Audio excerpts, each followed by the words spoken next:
Hello mga ka-trend, welcome back to ZK Trend.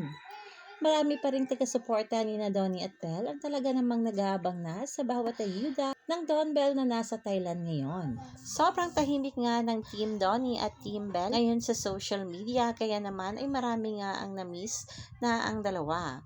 Kung matatandaan nga, noong nakarang taon ay nagpunta rin sa Thailand itong ating Donnie at Belle at makikita nga dito na talaga namang mag-asawa vibes ang pumahan at datingan ng dalawa.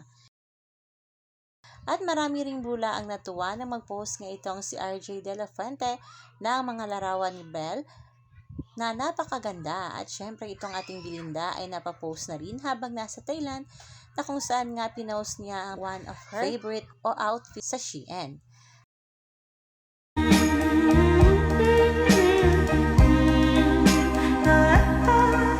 At makikita rin dito nakasama rin ni Belle si Mama Jakey habang nasa Thailand. Kaya naman kapit lang kayo mga kabablis at team panatag pa rin tayo.